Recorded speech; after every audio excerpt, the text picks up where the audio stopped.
every year. It used to be about 22. You had your kid on average, and now it's up to about 27. So it's a 5-year jump of the average over the last 20 years. And you're going to see that go up into the early to mid 30s. I think just naturally as people, they're not able to move out of their parents' houses until later and later. They're not able to get decent paying jobs until later and later. They're not financially stable later in their lives and feel like they can support a child, ideally. So people with privilege and opportunity are forced to wait later and later to have children, and people without those privileges and opportunities. It's kind of funny because a lot of the other safety nets in place in the Western world,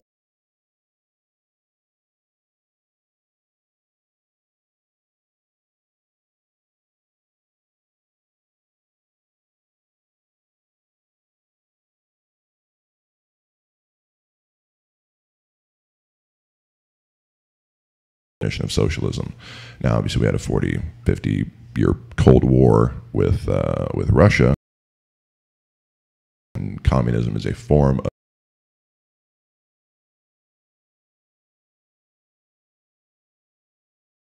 it's like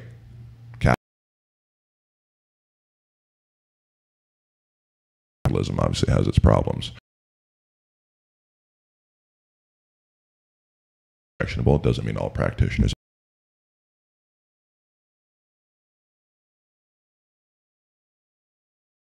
to update societal attitude.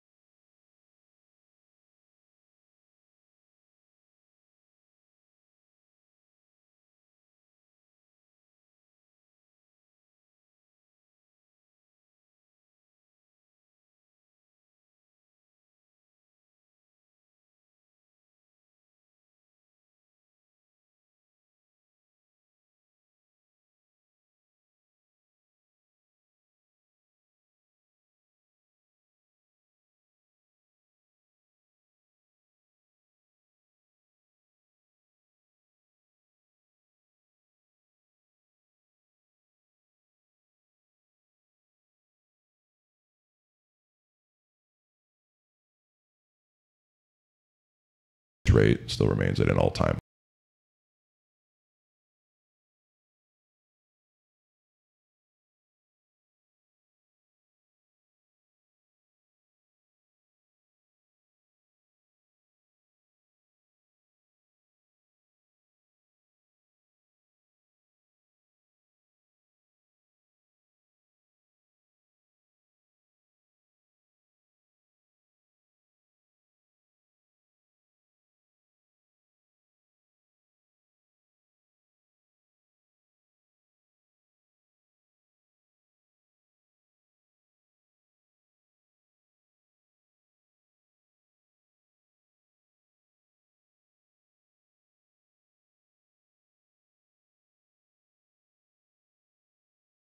Somebody calling.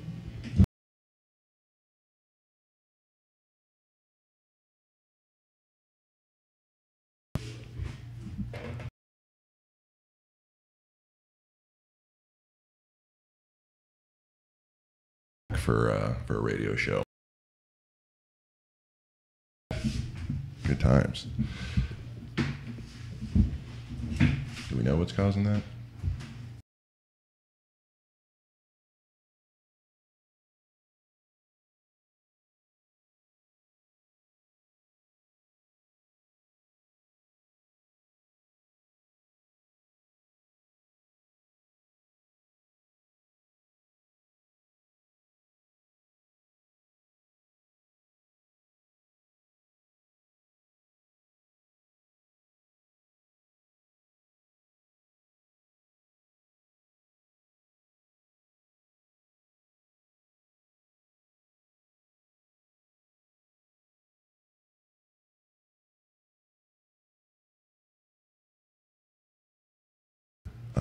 There will be friction, there will be tension.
over time, things tend to improve organically. It's hard to be mad at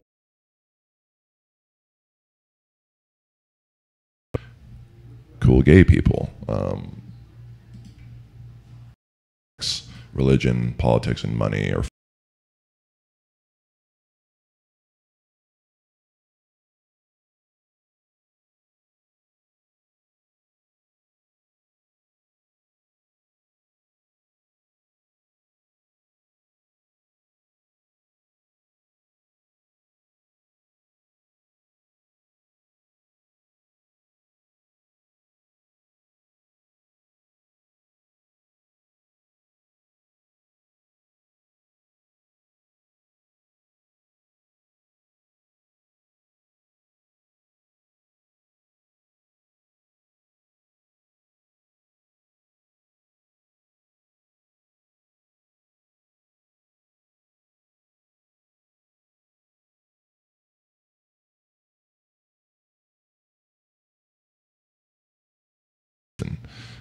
the conversion rate amongst adults who have been incarceration are very low. I think it was Cardinal Richelieu back in the French Revolution. I'll give you the man. Our brains are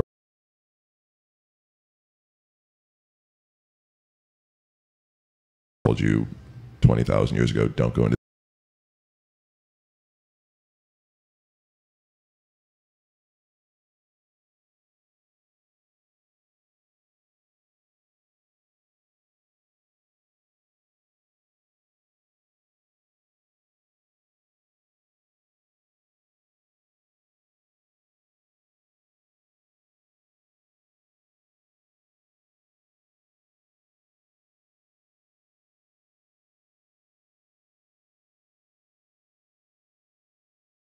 be implanted into a brain that it is, whether it's political, religious, cultural, social, whatever, implanted into their minds before they are adults, before they're thinking, reasoning people.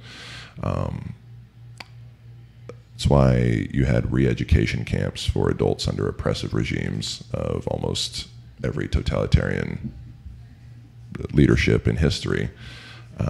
But for kids, all you need is a regular school. You send them to school, you can raise them to be good little communists, good little Christians, good little whatever you want. And so a lot of the attitudes that are formed about sex are formed improperly through schools. You talk about something frankly and openly, and it removes a lot of its power, whatever it is. Whether it's politics or religion or sexuality or money or gender or identity. If people talk honestly and openly and without a sense of shame, that's when meaningful dialogue happens. And everything in our society is sold, by and large, based off of sex. How to, to getting it, keeping it, flaunting it, whether you're an attractive woman and a man wants the attractive woman, or you're a woman who wants to be the attractive woman. Sex is implicit in the vast majority of advertising. At the same time, it's then shut away. Everybody thinks about it, everybody looks at it, everybody talks about it with themselves or their friends or their family, but then it's considered wildly impolite to have honest dialogue about that.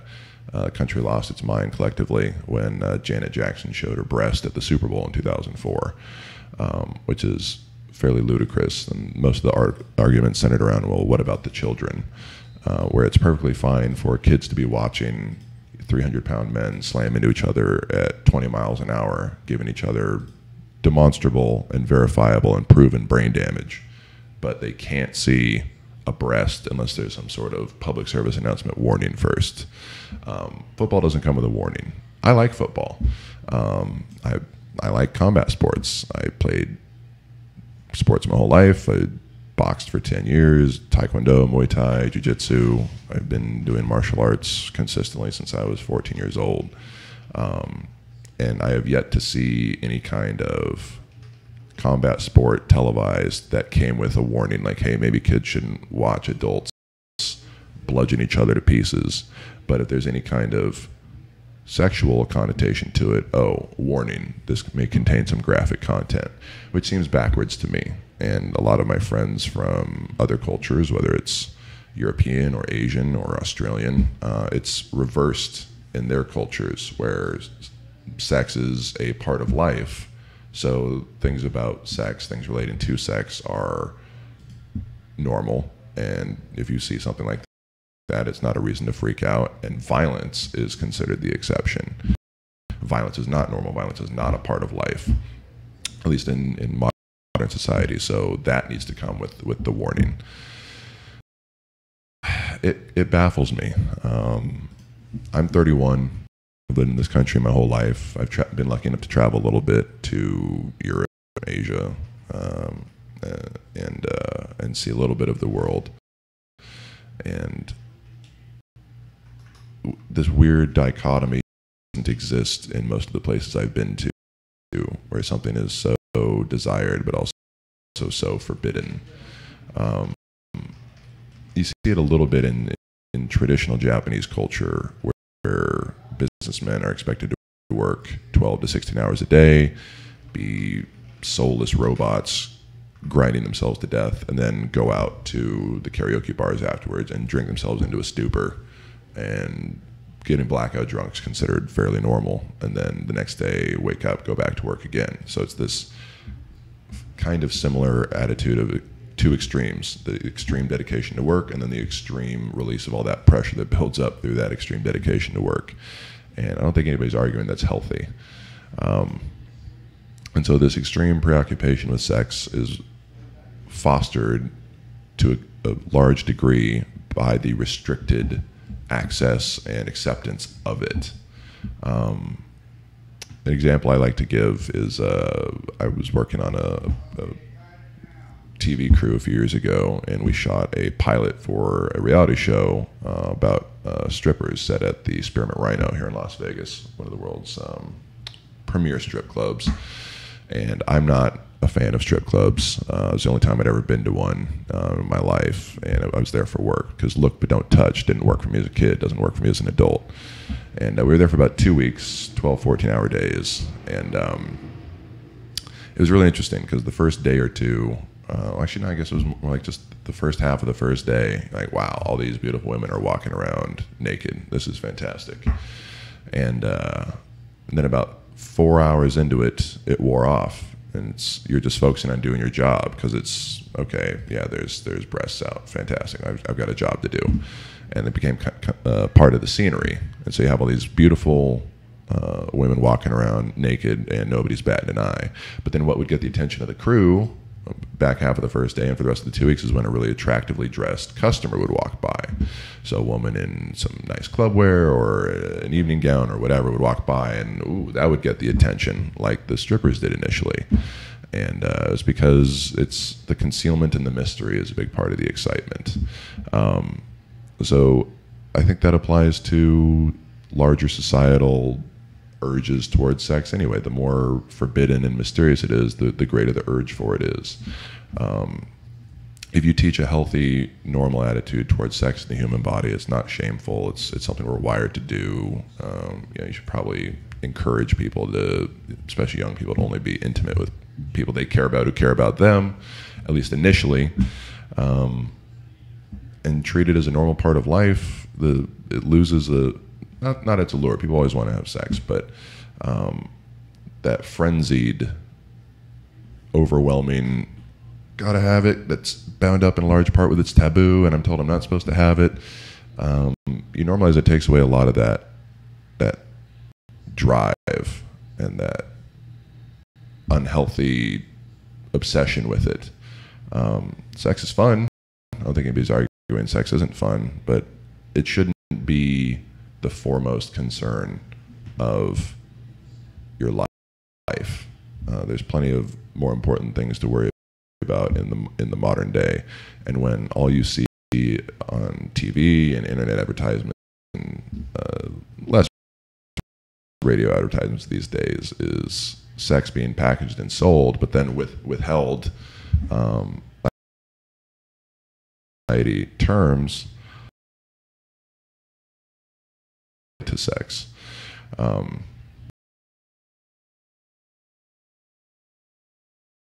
Range in an age from about 4 to 20. And so it's been interesting watching them grow up under how modern society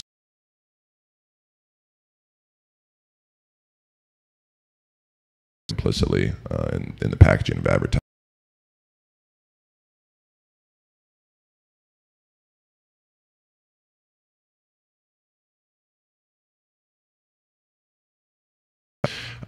Luckily, they had great parents and have great parents.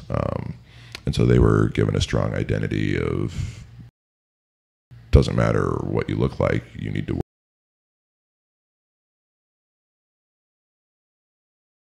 your own auspices. And they've turned out that way. And whenever I've talked to them, I've tried to impart that to them. Part of the skewed perspective that we instill in people is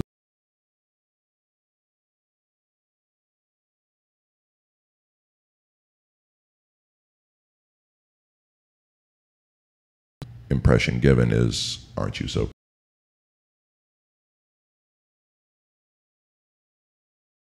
Why aren't you so handsome? But it's way less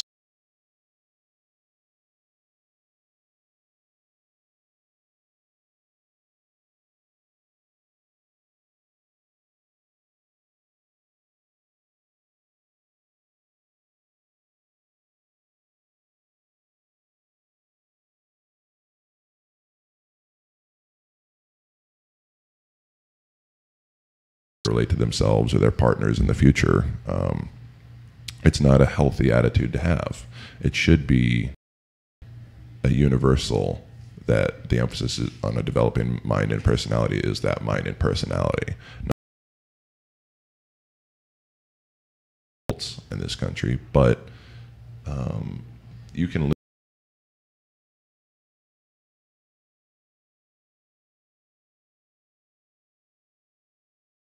But if you develop in such a way in an unhealthy, it's for the rest of your life. And sexually, where sex is it, man. Sex is what we all want. And if you're taught that, the stereotypical of a dad in America is like, nobody's good enough for my little girl, nobody come near her, I'll drive everybody away with a shotgun, which is ludicrous. The way my sister was raised, the way that my nieces and goddaughters are being raised, is that we've raised you as best we can. We've raised you to respect yourself and to respect other people. Same standards of respect expressed to people that you expect to be treated a certain way, and that's how you're treated, and accept nothing less. And if those standards are met and you like somebody and they like you, okay, well, be safe, be responsible, but sex is not off the table. Sex is not you have to be in love, you have to be engaged. Sex is not you have to be married. And that takes a lot of the I'm struggling to find a way to articulate this properly. John was here, he's the professor, but it takes a lot of that taboo excitement. If you've had healthy discussions with your kids or developing young adults that are in your life or that you care about, what it is, situations under which it's ones which there aren't. You're not supposed to be. You got to be consenting, ideally adults, and you address it like, and their attitudes when they go out in the world are not going to be, oh well, this guy loves me, so I feel pressured, I got to have sex with him, or I don't feel like I can talk to my parents or my uncle or godfather. So you leave people to their own devices, and you don't feedback on any issue, and it can lead to development and response to stimuli when it comes to those issues. So all of the nieces, and I'm sure that hopefully the goddaughters will be in the future, take a realistic attitude towards sex, where it's like, okay, I like this person, they like me. It doesn't have to be anything more than that. But I need to like them. They need to like me. I need to be not intoxicated. They need to be not intoxicated. And these are the situations under which I feel comfortable having sex. And that's the only situation in which it's going to happen. And if somebody doesn't like that, too bad. And a lot of credit goes to the girls. They're smart and hardworking, and I mean, they're all fortunate that they're physically attractive, but beyond that, they're good people, and a lot of the credit to that goes to them, because raising somebody a certain way only goes so far. They ultimately have to make their own choices.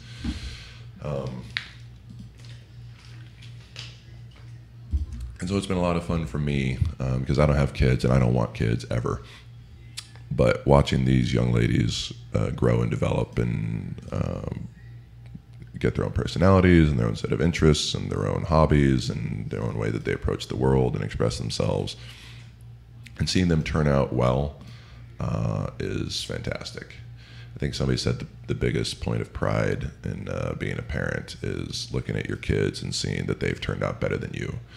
And again, they're not mine, but I've been involved in their lives to a large extent, and see them turn out better adjusted and smarter earlier than I was is really cool. And that's what gives me, I always have hope for the future. Again, things have improved so much since the 50s, where you got married at 22 and or 20, and you were having kids. You had all your kids by 25, 26, and the woman stayed home and didn't work, and the man worked, and you stayed together regardless whether it was abuse or alcoholism. I mean, divorce has always been a fairly high rate in this country. I think it was over 30% even in the 50s, but things have advanced so quickly in the last 60 years. Things never advance as quickly as you would want them to. They always do progress. But the more people like there are, like my nieces and my goddaughters, people who grow up, and then if they have kids, are going to raise them the same way, or hopefully better than they were raised. More tolerant, more clear in expectations, more accepting. Hopefully in 50 years, our grandkids look back on us as dinosaurs. Like, wow, I can't believe it took them so long to legalize gay marriage, or the next step, putting anti-discrimination measures in place and protections from discrimination in the workplace for gay people. Hopefully that's just unthinkable to people in 50 years. But there can always be more done. And a lot of it is in school. And I think the more that the older generation goes away, and the more that the modern liberated generations are putting in place policies and procedures for politics and social structures, then the better it'll get. But it's laughable that in the last 10 years we've tried to enforce abstinence-only education, because that's never worked at any point in human history. Prohibition of alcohol lasted for a shorter period of time than sexual prohibition has lasted in this country. And I think it's because there's not a direct link between sexual prohibition and organized crime. Whereas with alcohol prohibition, there's a direct link towards that and organized crime. With marijuana prohibition, there's a direct link between that and organized crime. But the bad effects of sexual prohibition are there. They're just not directly linked to organized crime in a causal, correlative capacity.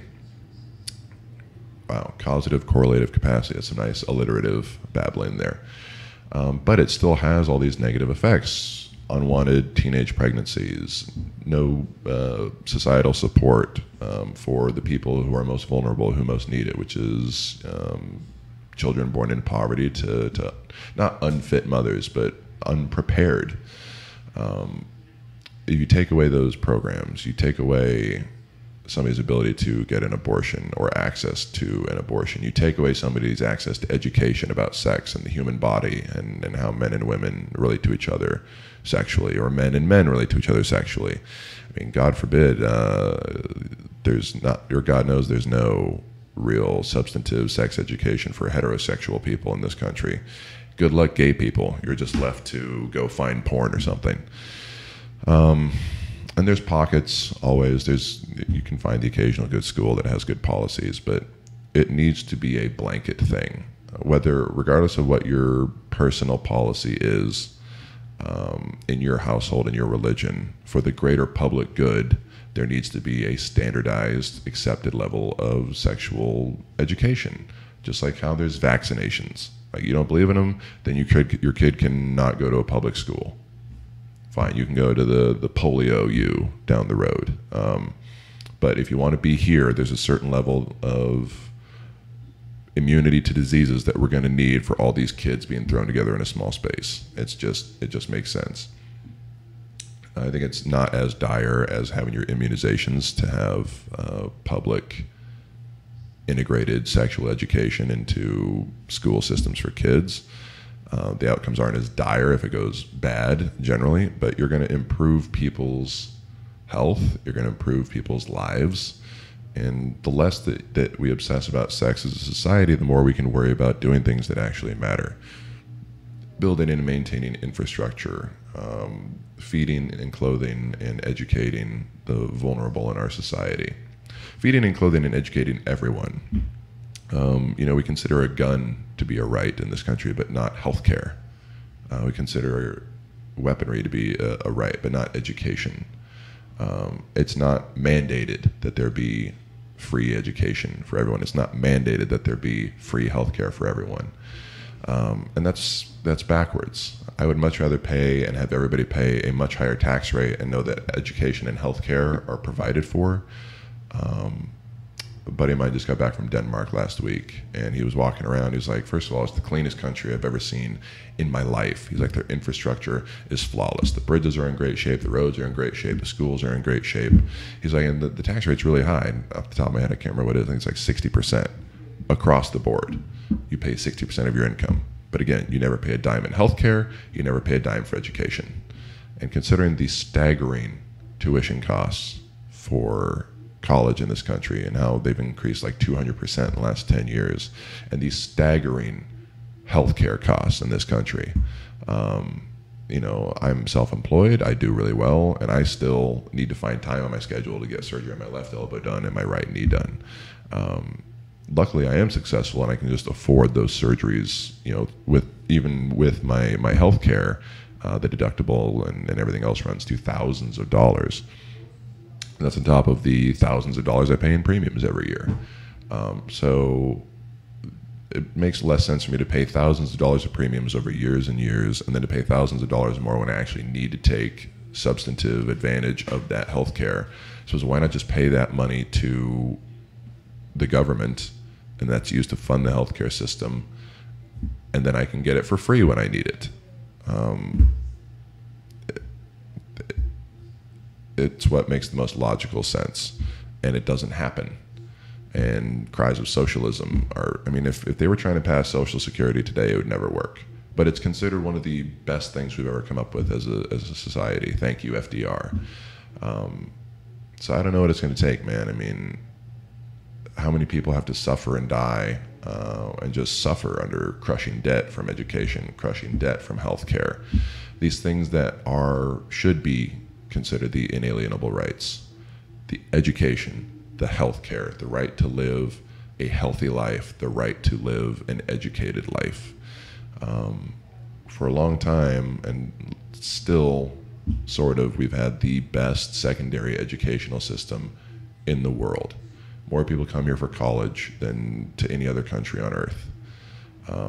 And a lot of that for a long time was dictated by the fact that it was cheap. You could go to college and you can get an education just by virtue of working hard. And now, because tuitions are so high, people have to get loans to be able to afford it.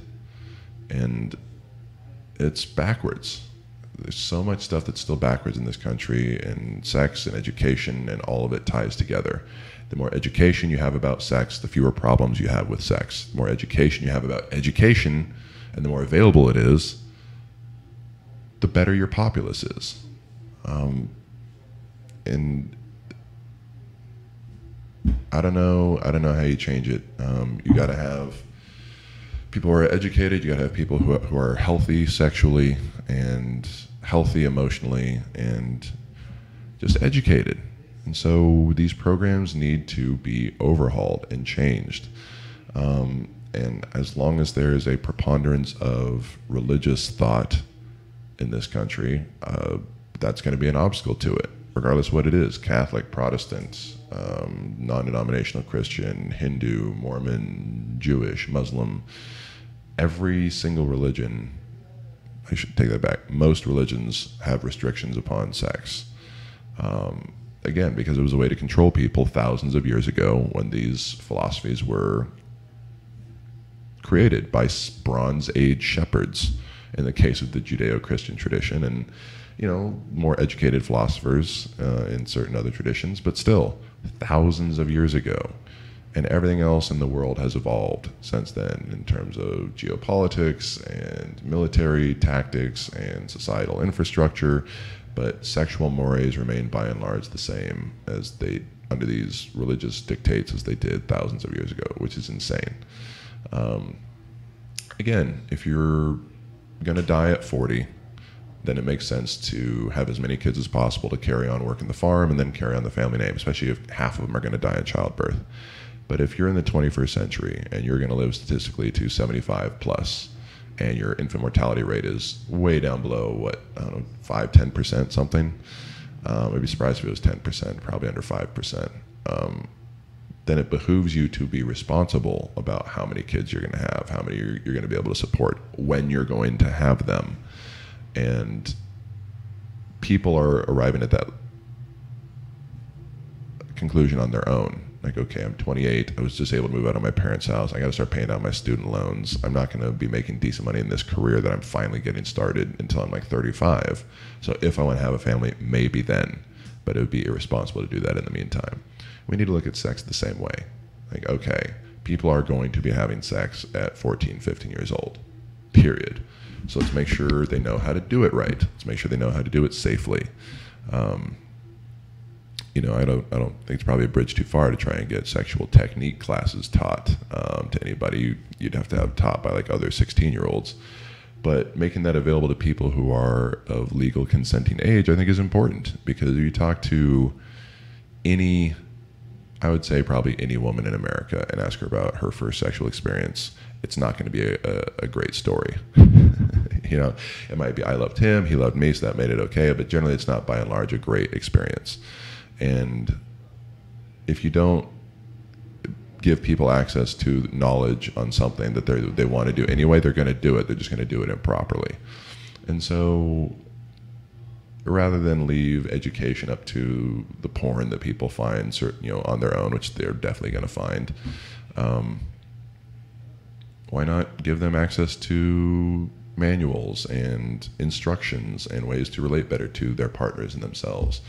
A step beyond that would help lower the stigma against sex work in this country, whether it is a stripper, like I talked about earlier, or an escort, or somebody who does webcam shows, or a phone sex operator, or whatever. The healthier our attitudes are as a society towards sex, then people who work in that industry are going to be less stigmatized. Porn is the most popular thing on the internet. Always has been, always will be.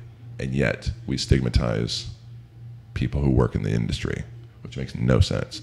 Thank you for providing this service that we clearly deem vital as a species. You are trash, though, for providing that. I mean, that weird attitude towards it is damaging. And I say that not, as somebody who has dated sex workers before or been friends with them, which I have in both cases, but just as a human being.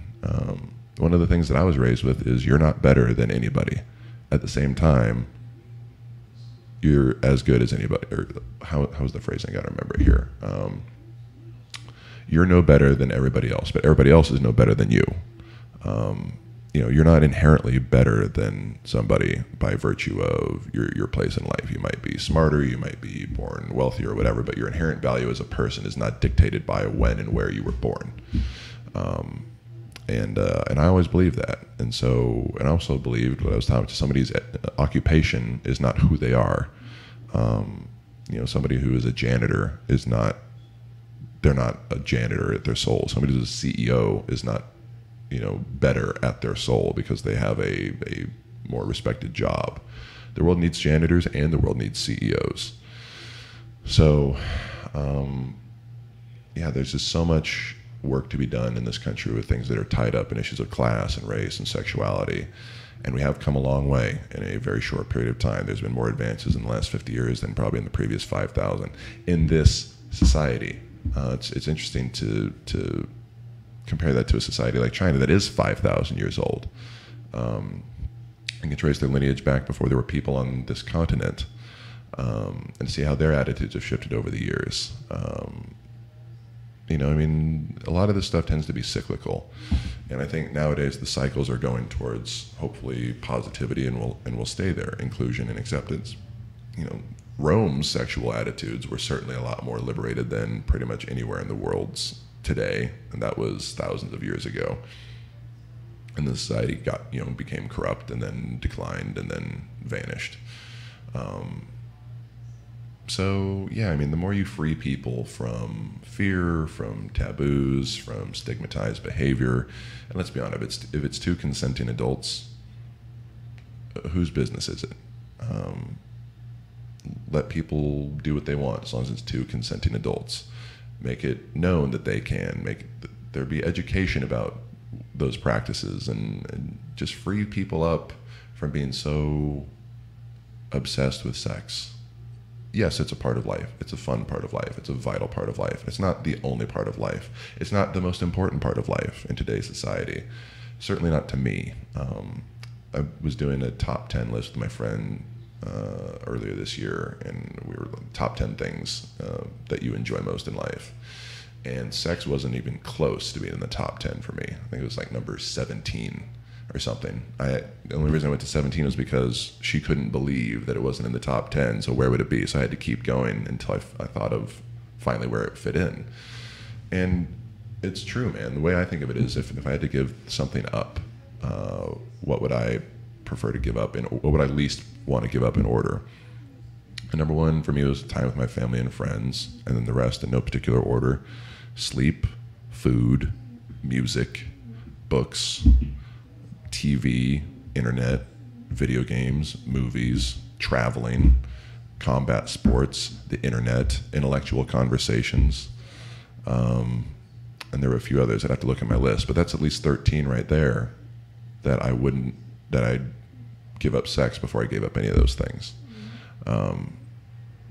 Now, I was raised fairly conservatively. I never had a birds and the bees talk with my parents. And I was raised thinking that, okay, I'll wait until married, and I'll wait to have sex until I'm married, and then, you know, I'll just have kids, and that will be my life. And it didn't work out like that. And I'm the happier for it.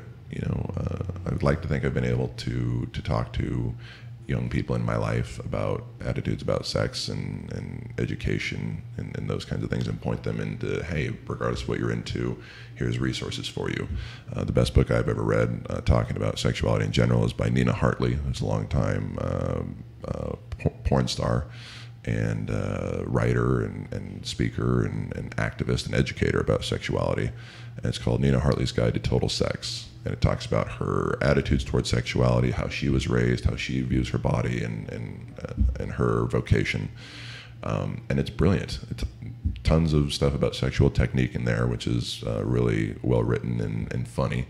And she's just really well written and funny. And her attitude about sex is, I think, should be like the gold standard for modern contemporary thought, where whatever you're into is what you're into, and that's fine. Again, consenting adults are involved, fine. Have fun, be safe, and then let's get back to living our lives. You know, it's very uncomplicated, and it's very direct, and it's beautiful to read about it's a topic that's so, people get weird talking about it. To read about it so clearly, it just seems obvious when you read the book. I encourage everybody to read it. I've given away a couple dozen copies of that over the years. It's fantastic.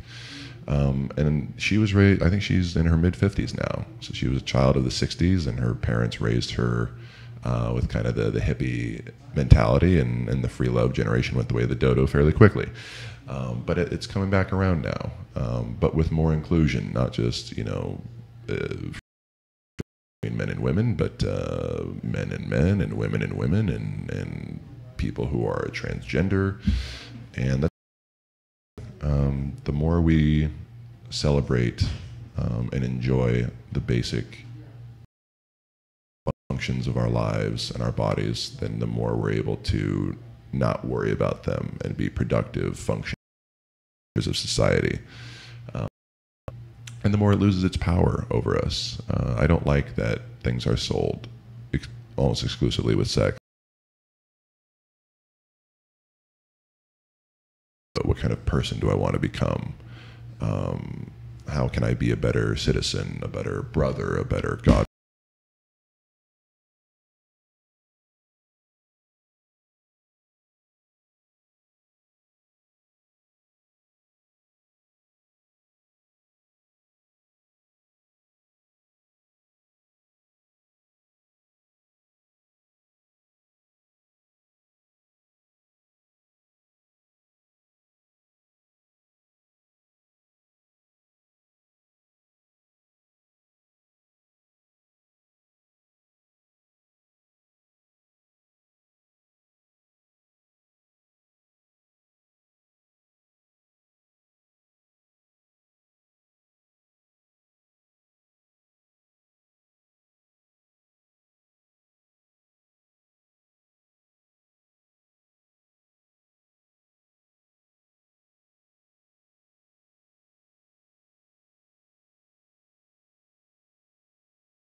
Kids in your life, make sure and talk to them. Be involved in their lives. Be aware of what they're doing. Be aware.